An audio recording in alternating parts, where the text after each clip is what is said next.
Wish that you were better. We're gonna go live in 3, 2, 1. We are live, Mr. Esteban, Mr. Colombia. How funny is it that you're Mr. Colombia, but I'm actually in Colombia? Yeah, man. And regarding that, I'm very jealous because I should be there. Yes. But I'm gonna go there in like a few weeks, few months, whenever I get my things done here. That's fun. That's we're gonna have you here. We got a whole squad, dude. Shout out to Chris Picardo. Shout out to Edric. We're gonna have Josh Ramos come in. We're gonna have David Dubov. We're gonna have a whole squad, dude. You're the missing piece, Esteban. Absolutely, bro. George Lou's gonna come through. Vosh is gonna come through. We're gonna have a lot of people do their thing. So I'm gonna send one quick text to tell the team to post this on Joel's story, and we should be good, man. How's your week, Esteban? It's March 9th. Been grinding, been hustling.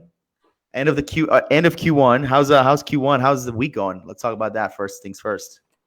Well, the week has been it's been okay. I kind of stopped my sales meetings, my own sales meetings. I had my sales guy have sales meetings himself, all of them, because I'm hiring more sales people. I'm actually going on a hiring frenzy, and I'm gonna go into a competition mode, hiring as many as I can, so that I can filter out as fast as I can.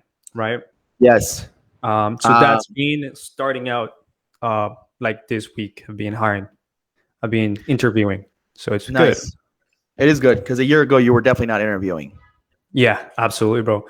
And I have a process where they have to actually give me a video pre-interview questions answered, so that I can actually see their tonality, their attitude. I can actually see other things that I don't see in like in a regular form, right? Good. I'm excited to dive into this because but we're gonna get to how you got here in a minute here. Let a few more people catch up. But like overall, how do you feel about Q1 so far? We have 3 weeks left, I believe, 4 weeks left. Yeah. How do you feel like Q1's going? So Q1 has been my ride to going up, but my ride to the bottom while going up. You know, whenever you grow, you will not grow exponentially like a consistent curve. You're gonna have those dips, just like I want to say Bitcoin, right? And that's the best example because it had the huge dips, right? It grew and then it came down, and then if you see it in like a 5-year roll, like mark, it's just been going up. It's fun. So Q1 has been like that for me, and there's a lot of lessons learned from Q1 actually that I can take, and I could go back and do the things I didn't do, and take action on them. So Q1 has been a little bit of a more of a stressful Q1. It's not like the butterfly and rainbows that people think. Maybe some things are running on automation or autopilot at this moment for me, but of course at the same time, I'm a human being and I'm trying to cope with all these huge ups, huge downs, right? It's part of it. That's where I've been with Q1, but at the same time having sales, man, like growing. That's not going to stop. And it's funny you talk about Bitcoin because I was telling myself, man, if Bitcoin does what it did in the last 10 years, this next 10 years, a lot of people are going to make a lot of money. So, in the end of the day, stocks only go up and cryptos only goes up. So it's just a matter of time. But dude, I know you and I have had a few brief conversations, but I actually have no idea how you got into this space because again, a couple of years ago, I don't think you were doing anything remotely to this. So like, how did you get into marketing?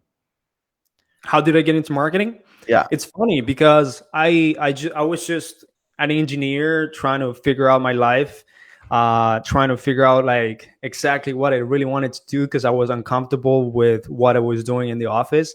And my first experience, honestly, was the best experience that I've had was relating to people, talking to people, and figuring out people. And I did it through Uber, bro. As soon as I graduated from university, I went ahead and drove Uber, and I know that Uber was gonna be like a great experience, meeting people from the richest that they take Uber every single day in the downtown Toronto. Yeah, downtown Toronto.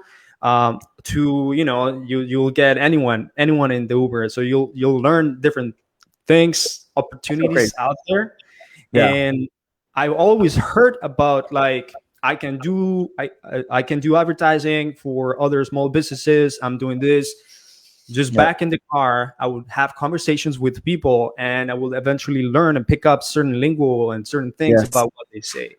Yes. And then when I started working, bro, I tried Amazon FBA, and I was like, this is not for me at this moment. It was like a lot of work, very little return per product. I wanted something quicker. Like I'm like trying to move in a fast pace. It was not for me at the moment. It was not for me at the moment. It works, but was not for me at the moment. And I was like trying to do it from 7 to 2 a.m. in the morning, and then didn't really break through. And then I got a call with my ex-partner in Canada, where he was actually doing everything for personal trainers and gym owners, and then he had some other weird or just different niches that he was helping with. But at the same time, I was like, yo, I want to take on this. I want to learn this. We took a Ben Malone course, and we started learning about Facebook ads, just a little bit of it. And then from that, I started taking on agents because we got interested in real estate. We started taking on gyms, personal trainers. What year was this? This was 2018. Right, maybe on October. It was like my discovery moment with digital marketing and all this lead generation stuff. It was my moment where like I know that I can help other businesses make money, and individuals too. So a lot of trials that I went through. Offered trials at the beginning for personal trainers and gym owners, and then we moved into real estate because we got a really huge. We saw a really huge course that could be a potential for our learning curve in real estate from Shane and Matt. And then we got into it, started learning again, offering trials, and that's how we eventually got into real estate, deep into it. Yeah, I'm actually curious. So you were driving for Uber, which is how long did you do Uber for? I did Uber for like 8 months straight, bro. That's crazy. I did it for like 2 years, and it's on a side note, like one of the most things that I'm proud of. Like too. You said, same thing as you. Me and you drove for Uber. I drove for Lyft too. So like I did it for like a year and a half, almost 2 years.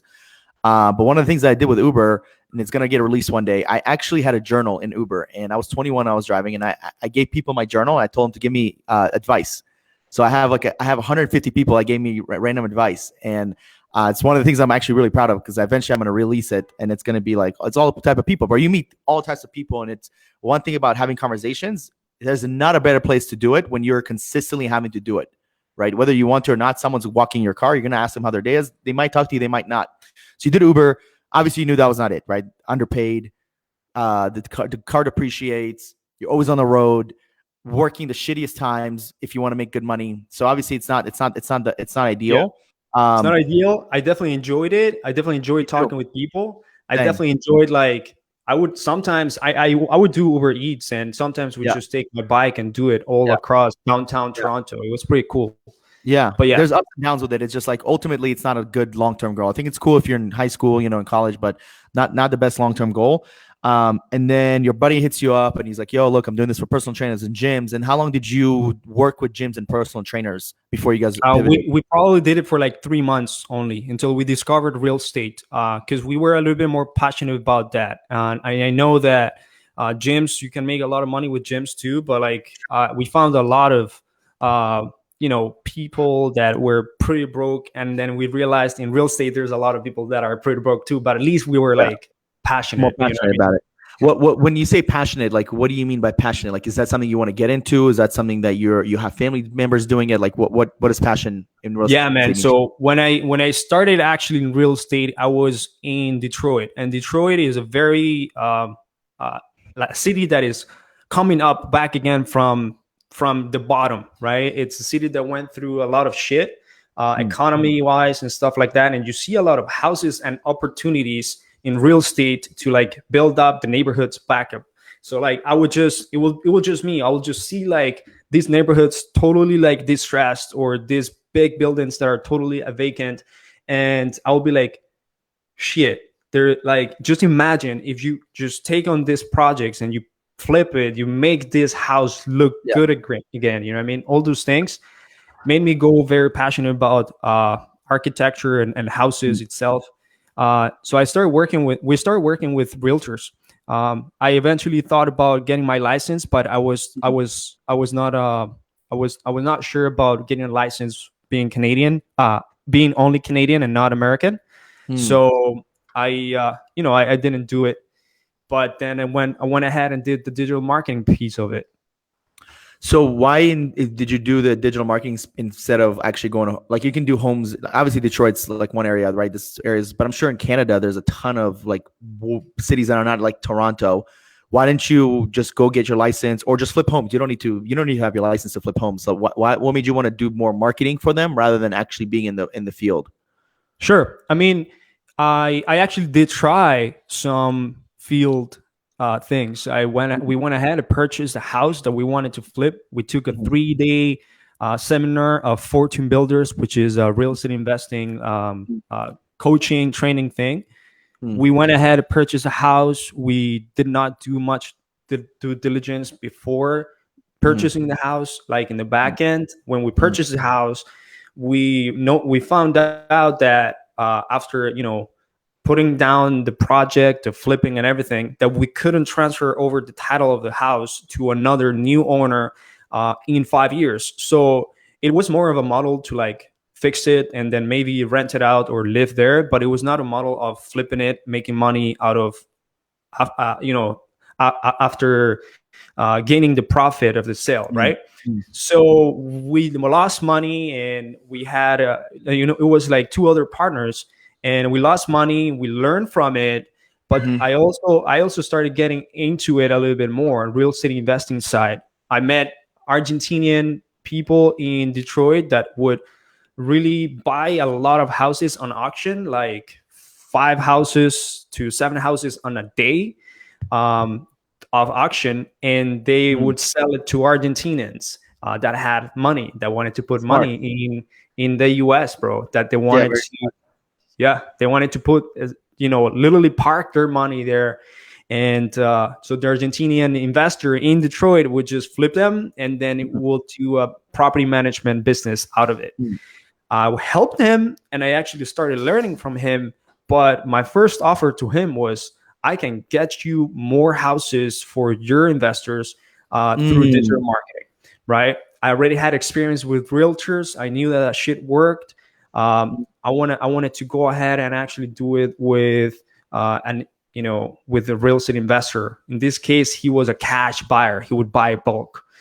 But that was my first experience. It was pretty awesome. I had no systems.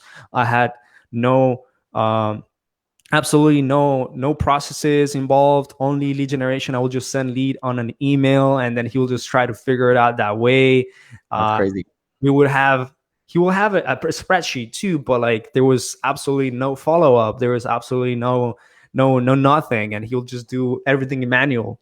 But he bought like 24 houses in like 5 months out of those methods, and that was pretty good. This guy would buy 300 houses in a year with his regular method, but with our methods, we ended up doing 24 houses. So pretty much you had a mentor, someone to teach you a little bit about the ins and outs.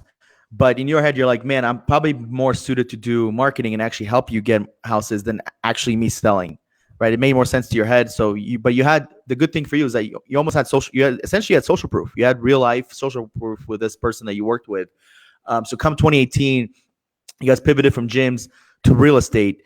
And what was that? What was that switch like? What happened in the beginning initially? And, how were you guys getting clients when you first pivoted? Yeah. So to your comment first, I actually focused not only because maybe marketing, it was something that we could do good, but we knew we could double down into that pretty easily. We were heavily already invested in that. So like, why not double down in something that already works? When we did the switch and the pivot from actually doing gyms to realtors, the only thing that we had to learn really quickly is be on the realtor's shoes and understand what really is the problem that need to be solved, and the other problems regarding, getting them money, right? Like getting them, actually generating them revenue, which is a lot of things like follow up, like lead management, being able to properly qualify leads, things like that. So my pivot and my switch was because I got the proper education. I got the proper coaches. I got the proper people that had the already proven processes and material that worked, right? That would help us accelerate that. So if I was driving a Honda Civic, now I made my Honda Civic with a higher with with a better, I paid at least the exhaust system to sound a little bit stronger. So what were you some ways that you guys were doing to get some clients? Because obviously what you're doing today is probably a little different, running paid ads and all that good stuff, but I'm assuming back in 2018, maybe even 2019, you were not running ads. Bro, in 2018, we were just kind of like playing with Ulink and playing with our free trials. Like we would say something along the lines that would you mind if we can provide you I think it was like 80 to 100 leads in exchange for a testimonial, or maybe we'll just provide you 1 to 3 properties under contract, or buyers and sellers in exchange of a testimonial, something like that. An offer with another offer saying that we would just need a testimonial, and then when we get them on the phone, we'll try to sell them on a trial that was like 5 days or something like that, and in exchange will be a testimonial and the ability to continue as a client, as a paying client, right? So but trials is good to start up, but when you already have a proven process, a proven system to work, maybe trial it's just a waste of time. You know what I mean?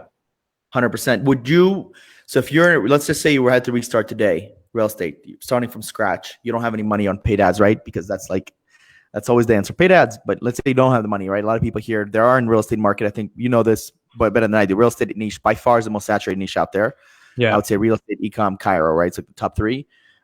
Would you do that same thing? Would you hit up people on LinkedIn, Facebook, and just offer leads or appointments for testimonials? What would you do? Like, how would you get your first client in real estate if you had to start today? Absolutely, brother. Okay, first of all, one of my tactics to my whole strategy was to really get deep into that niche, regardless or not a fail, or regardless or not a win. So like my tactic was to get very deep, go into the community and actually be active in the community. I would post on the groups. I would add value from what I learned. It doesn't matter if that value cost me like $5 of something, but maybe I crunched it in a summary. I would try to put a video out there or a text that would add value and potentially bring attention from people. And I would eventually start also reaching out people that are in the same groups, adding them, and actually letting them see my stuff through the Facebook algorithm, so that I could potentially reach out and offer them what I could do, right? Even if it was a trial period. I will definitely start with organic methods, because organic methods would, it doesn't cost in initial moment. It will not cost as much as ads, and until you don't figure out an actual process that works for you. You also want to be able to be lean, right? To be being very lean in your business, and organic allows you to do that. Might take a little bit more work, because absolutely have to reach out to them or train a virtual assistant to learn how to actually talk with these people. Add as many as you can, act as a volume. You have to be playing the volume game, and you have to potentially use tools out there like LinkedIn Helper or Ulink or things like that can help you out. If you have a little bit of money to put, at least like 60, $70 or something like that on the automation part of it. But eventually, you would want to have as many conversations as you can, so you have as many appointments, as many opportunities that you can close, right? Yeah, and it will get you the practice. It will get you the freaking practice. And go deep into your industry, into your niche. Start, like, if you're passionate about something, why not add value for free in the Facebook groups? You can literally add, value so much in Facebook groups where, let's say you are a contractor, and there is several contractor groups, and everything they talk about is like, oh, I got this job, who can help me with this job? But if you come in here and you talk about like how you are generating opportunities through Facebook ad because the homeowner saw this ad about the house needing some roof work or needing some work in their something, and then you show something that could be useful to them, then people start noticing this kind of stuff. Yes. Eventually it will work on, for your thing. So I try to really work on that, because eventually it would get me a brand, and the brand is really what stays. That was my tactic. 100%. I knew that, you know what I mean? Yeah. I also made sure that my profile, bro, every single time that someone would check my profile, they would knew that I mean business. It's not like, it's not personal anymore only, but they would knew, the people that would see my profile, they will knew I mean business, and as many different links that I can take them to either my website or my offer or my landing page in the bio or somewhere. And they would knew that I'm in business, and I'm actually serious about it, right? I'm not just some random stranger there. Yes, that's huge. Building a brand within a brand. Absolutely. So that's actually a really good point, bro. What you said is something no one has said before, and I think everybody maybe thinks that, but to say it and actually take action is huge. And you said, if you're passionate about something, why not add value for free? If you truly like something and you actually want to help it, why wouldn't you add value for free for a little time? Like, obviously, Esteban doesn't do anything for free today, right? Outside of this call, thank you, Esteban. But with realtors, like, what do you have to do? If they ask you for free work, you laugh like, oh, this guy's not serious, because you're not at the level that they're not at the level where they would ask for free work. But in the beginning, doing free testimonials is huge. I actually was listening to Joel's interview with Sebastian Roback, another coach, and Joel was saying if he had to start fresh and get a new client, he would earn the right to charge them by doing free trials. Maybe it's a month, maybe it's 2 weeks, maybe it's 2 months. Right? Obviously, we don't want it for free forever, but sometimes it does take a little longer. So 2018 real estate, and 2019. Talk to me a little bit about 2019 and a little bit of last year. Like, how did that go? Because obviously now you've been in real estate for almost, it's been 3 years, if not more than 3 years, and you haven't pivoted, right? You pivoted from gyms to real estate, so you have passion for real estate. Obviously, you're going to be here for the long run. How did the 19 and 20 year go for you guys? So the 19, bro, actually, I was for 5 months. I want to say 5 months straight with still realtors, right? Like playing the game with realtors and things like that. On June, I got my first investors. I started getting I started getting a lot of attention because I started doing what I said, being very active, add people on Facebook, and do a lot of activity in Facebook groups. I even created my own Facebook group just for the for the sake of it. The same content I would put in these groups that I would give away for free, I'll put it and refurbish it for my own Facebook group. And I started doing that. And then it ended up helping a lot of people to understand the niche that I was in, right? For sure, and get them excited and get my credibility up at the same time. I understood all of this. So it was like work, because it was all this work that was organic, because I was still holding a freaking 9-to-5 job. I held a 9 to 5 job all the way to March 23rd of 2020. Wow. So a year ago, almost a year ago. Yeah. What was your job? I worked for Chrysler Automotive. So Fiat Chrysler. I actually was a product design engineer. They called it design and release. I would just release some parts for the Ram 2500, 3500, 4500, or 5500 too.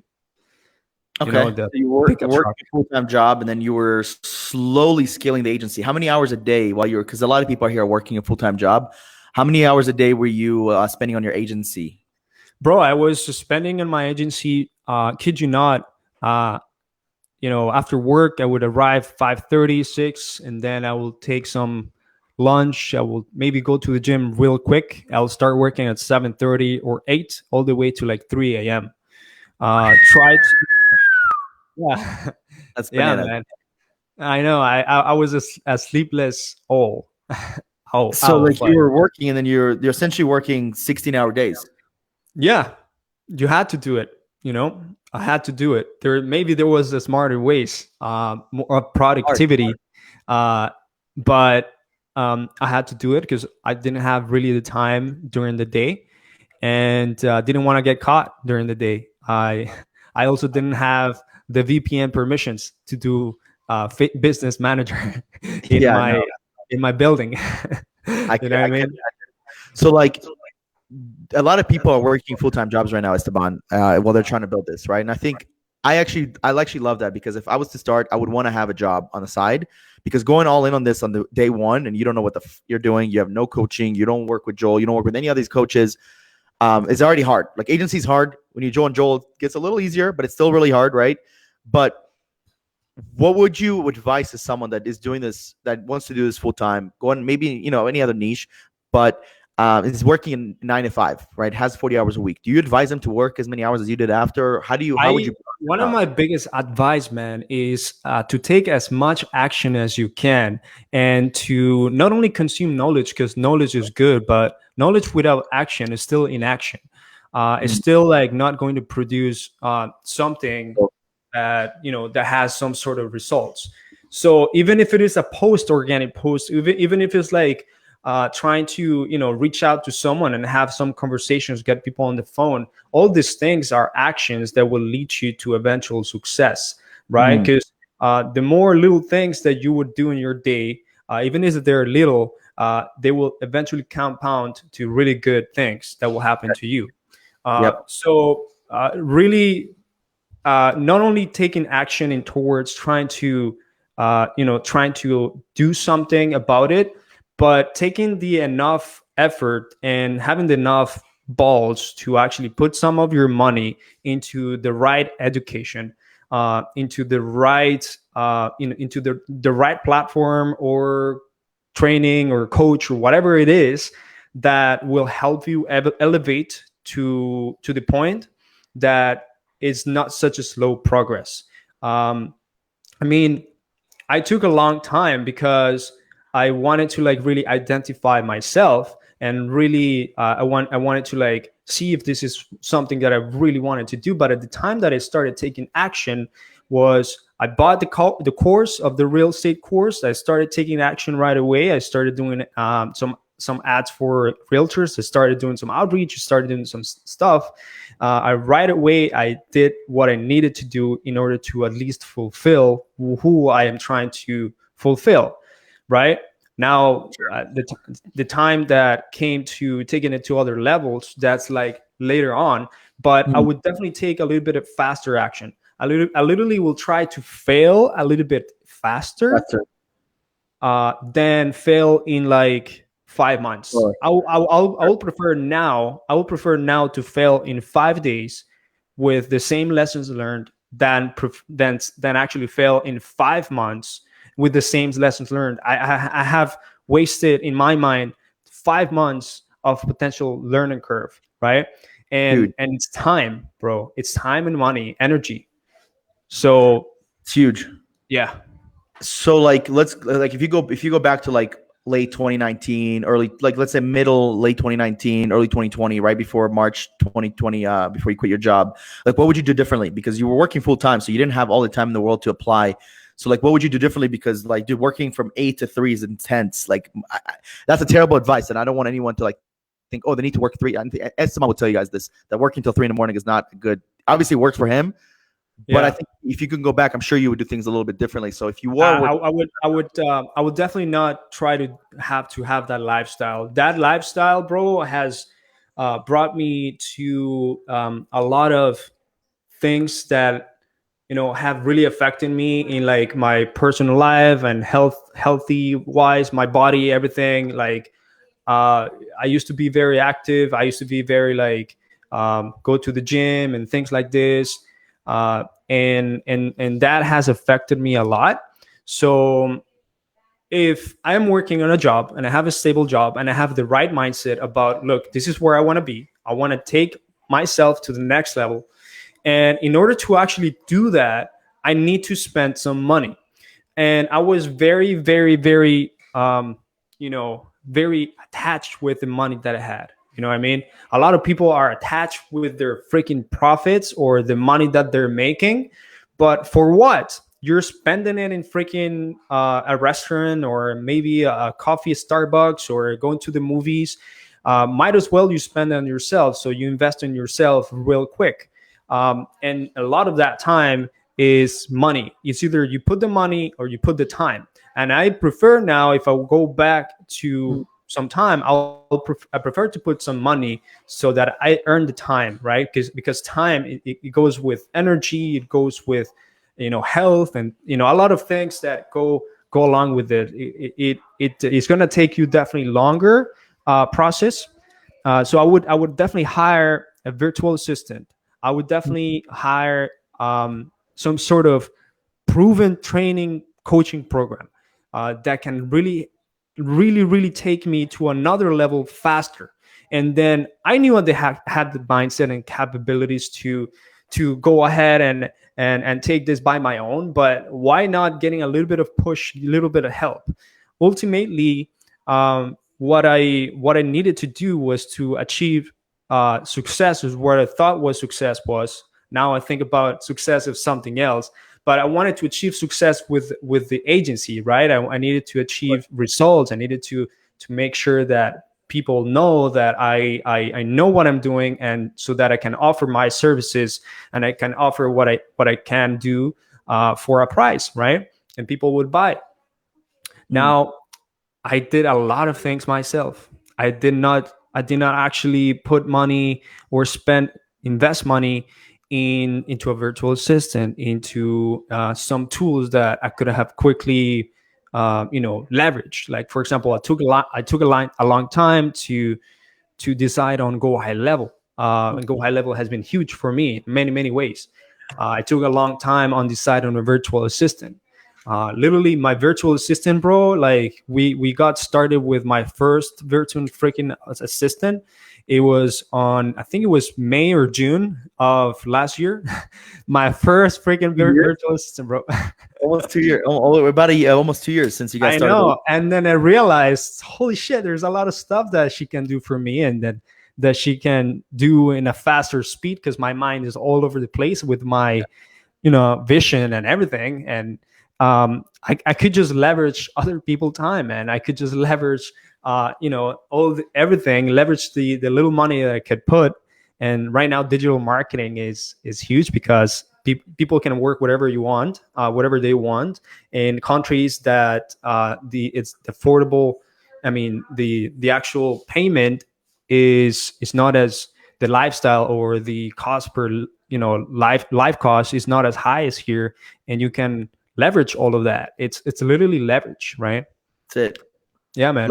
Leverage or die. I love that, man. So yeah, man. I think if you're in a 9 to 5 and you have making some money, right? Maybe you're making $3K, maybe you're making $5K. I'm sure someone was not making $20,000 a month, but he was making enough money to breathe and eat, right? And I think you could definitely have afforded a VA way before you paid for one. Yes, of course, man. I was making probably like $4 to $6K a month extra on top of my freaking 9 to 5 job. Yeah.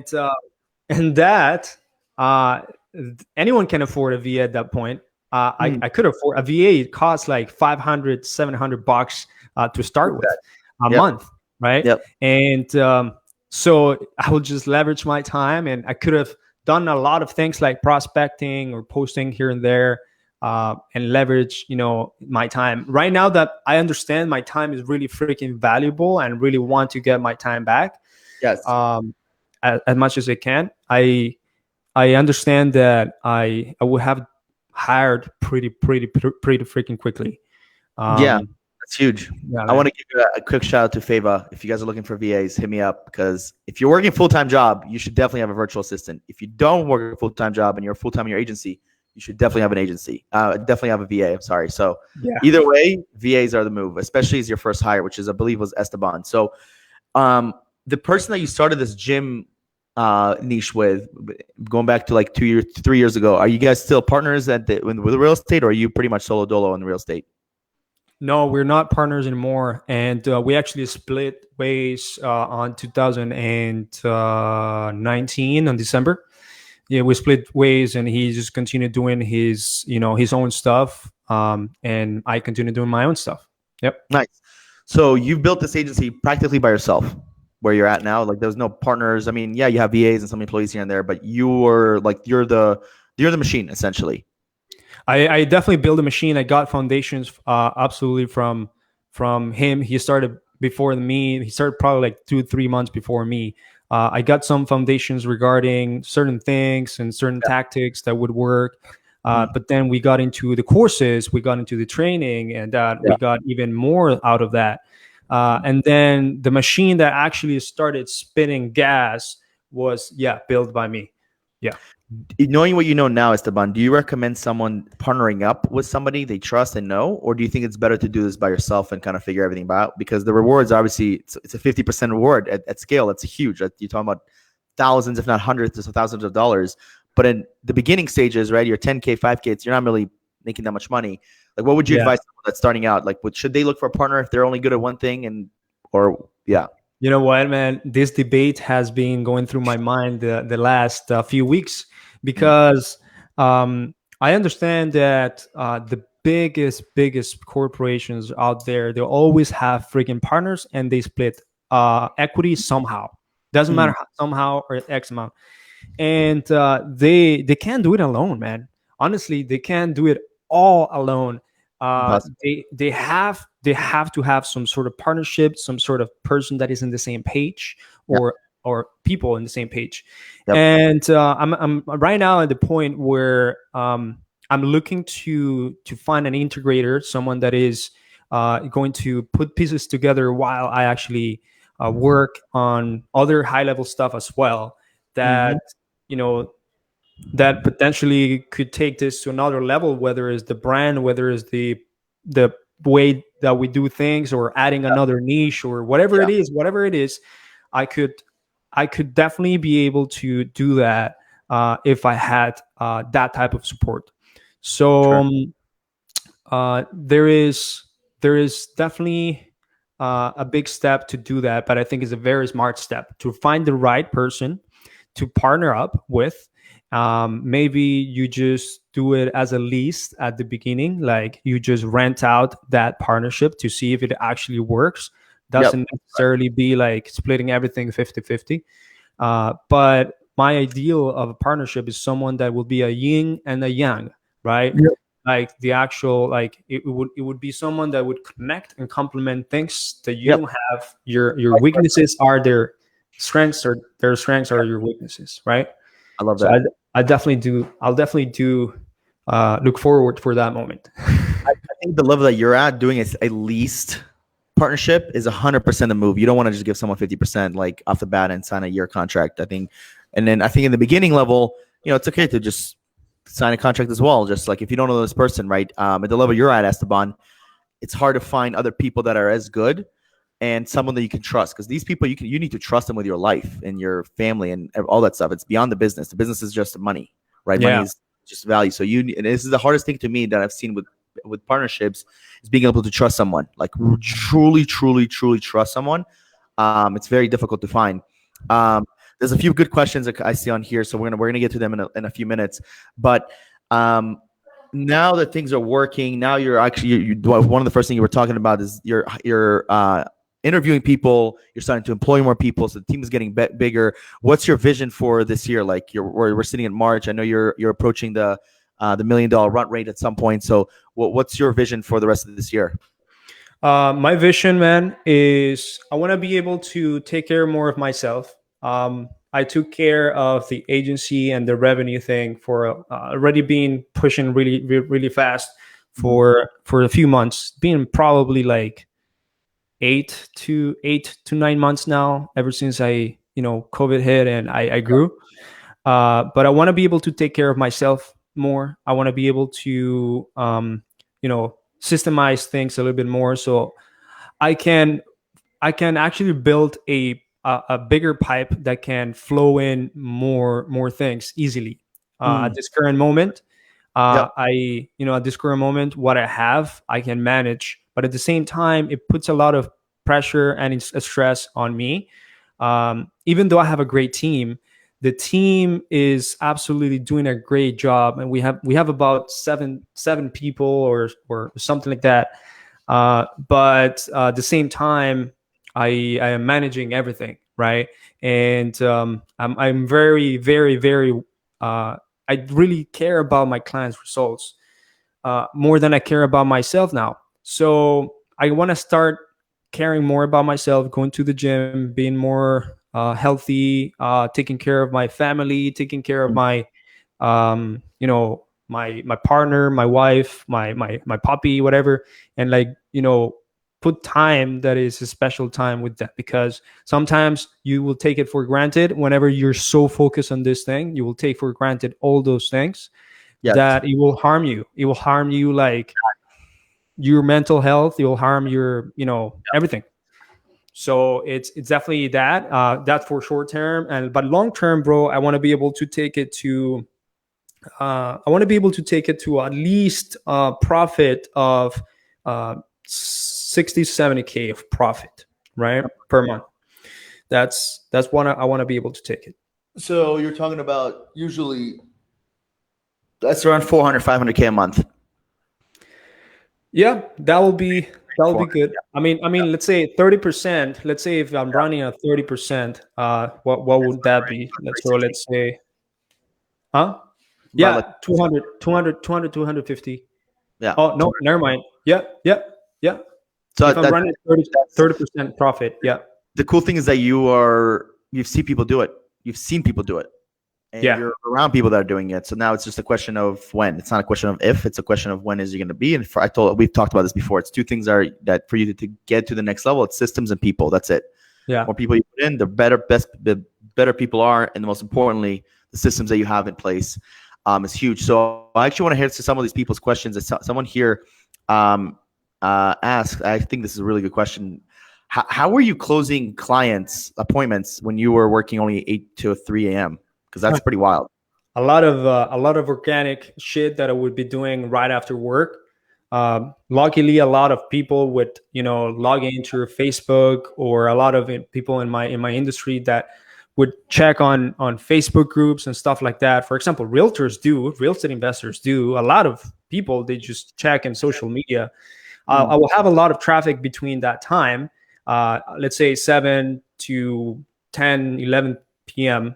I will reach out, respond to messages, things here and there. But I would also make sure that I had some sort of automation going in the back end, whether it was like LinkedIn automation or something like that I could just have more people replying or having a conversation with me. I was making sure of that, and I would sometimes just reply within my 9 to 5. My 9 to 5 was not as pressure oriented. It was like pretty good. Whenever it picked up work, I had to be very focused. But whenever not, I could just put some attention to replying, which is good. And doing some other stuff, organic, yeah. And I will just post, try to get engagement and be able to reach out to those people manually. when I could have freaking used a VA to do it like for 10 you times faster. Were you closing through DMs? Yeah, Facebook DMs, Messenger, or LinkedIn. So you weren't really getting on calls with them. You were just kind of closing them on DMs. No. I would get on the call, bro. I would get on the call with them, whether at lunch or after work. I would get on a call with them. Sometimes I might just go to the hallway, and whenever possible, they'd be like, no, I need a call right now. Otherwise, it's going to be very difficult for me in the week. They would tell me. So I'll be like, no problem. I got you. Let's have a call. So sometimes I would sacrifice, I mean, I would try to risk it to get the biscuit. You know what I mean? So I like that. Someone here asked a really, really good question. He says, what was your growth trajectory in agency revenue when you quit your job? What were your struggles from going from 10K a month to essentially 60, 70, 80K a month? You're not quite at 80, I know that, but what was so like one thing at a time, what was your growth trajectory when you first quit your job? Like at what point did you quit your job? I ended up quitting the job by force. It was not something that I intended to do. Yeah, I had I wanted to go a little bit softer, like surf through the waves and stuff like that. But COVID is the one that made me do the click, boom, and made me get laid off. Okay, and as soon as I got laid off, I was like, I'm going all in. But I actually had two options: going real estate investing all in, or agency. But agency, I had a foundation already. I had pretty good things going, so I went all in into agency. Okay. Yeah. So in last March, what were you doing? How much revenue were you doing? Last March, I was probably doing I want to say 4 to 5K extra on top of my 9 to 5 job. Yeah. So you weren't making you weren't balling out of control where you're like, dude, I can't do this. You were just making enough to where this is real and you're making money. Yeah. But it wasn't like where I can quit now and just fucking go all in. Like it was probably not like most people don't quit at 4 or 5K a month. They probably quit around 10K a month. That's usually the number that I hear. Right. Yeah. But you've been doing it for a while at this point. So last looking back at last year, like you've been doing it for almost 2 years. From last March. Part-time as a side gig for sure. But then when I started doing it full-time, is when I realized the opportunity that I have probably missed because of being scared. You know what I mean? Yeah. And not taking the action, the right action. And so my growth was maybe in a matter of 2 months, I was already in 20K. Okay. Yeah. In a matter of 2 months. Yeah. 20. So we went from 4K to 20K when you went all in. Yeah. Pretty much. Wild. Yeah. And what started working? Like, cause this is we're talking about COVID. Like we're talking about the time that you should probably look for another job, if anything.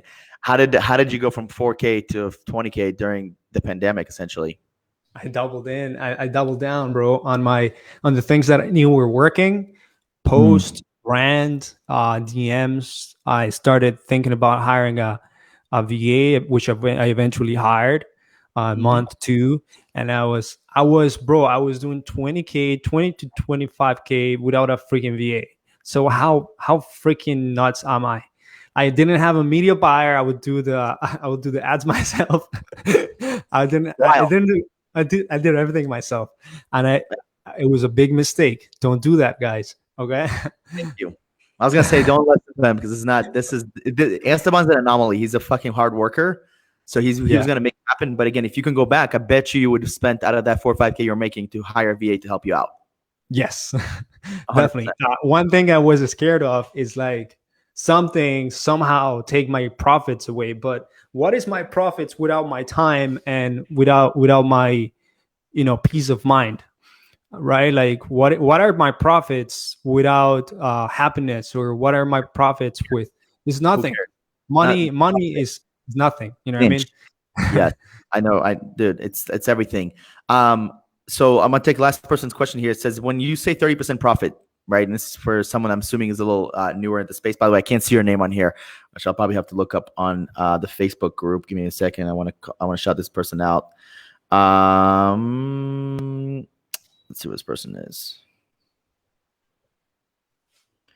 Marketing agency secrets. What are my So Gabriel GB, who just got an amazing VA from us. When you say 30% margins, where does the rest of the 70% go? Is that including client ads? Like what for you? What does a 30% profit margin mean?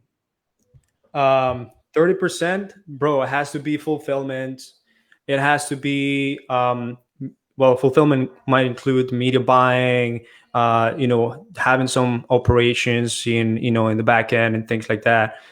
Maybe some automations or tools that you have. But at the same time, paying people, right? You have to take into consideration paying people, paying for the lead generation that you're going to pay, whether it's ads or like more people to do your organic shit. But all of that needs to be taken into consideration so that all those expenses, business expenses that you have on a month-to-month basis must, equal something that is going to be able to, that you're going to be able to put back into your business and into your pocket, right? Yeah. That doesn't necessarily mean 30% profit for you in your pocket so that you spend it on expensive shit. No, profit for the company, you know what I mean? Profit for the company and things like that. Now, out of that, apart from that profit, you can definitely take into consideration paying you at some point. At the beginning, I wasn't paying myself a lot. So I just did, by the end of the year, I did a big payment for myself. And that's it. But like, it wasn't that big either way. I needed to understand that this needed a little bit of sacrifice of, luxury and shit like that. So, sure. Yeah, it's huge, man. So like last couple of questions, Esteban, I really appreciate your time, bro. It means a lot. What is your average client lifetime value? And do you do month contracts or is it month to month? So it's 12 weeks minimum right now. And the way I always explain that is because there is every single industry, you need at least 3 months for marketing to work, to actually get your return of investment. At least in real estate investing, or for realtors, if you're not doing, at least you don't have marketing stamina, which means that you're gonna be able to like sustain and have a cash flow for first month, second month, third month, without having any profits, immediate profits, because it's a long sales cycle. You're not going to be able to handle it. You're not going to be able to make it. I don't want to take, the rent from you from next month. You have to have that commitment that this needs to be at least 3 months. So 12 weeks it is. Yep. So about 12 weeks. Got it. That's awesome.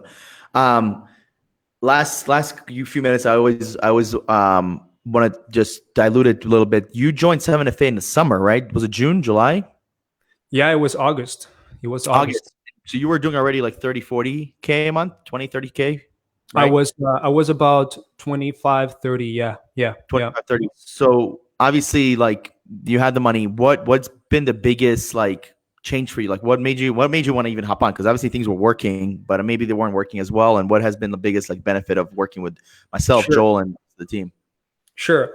I mean, for me, it was a little bit different because I had already figured out a lot of stuff that just maybe needed a little bit of tweak or, a pivot. But what I went for with Joel and everything was the people inside there. It was going to be everything for me. It was actually it was going to be my highest return of investment, the people that I would meet and the people that will be in the same frequency as me.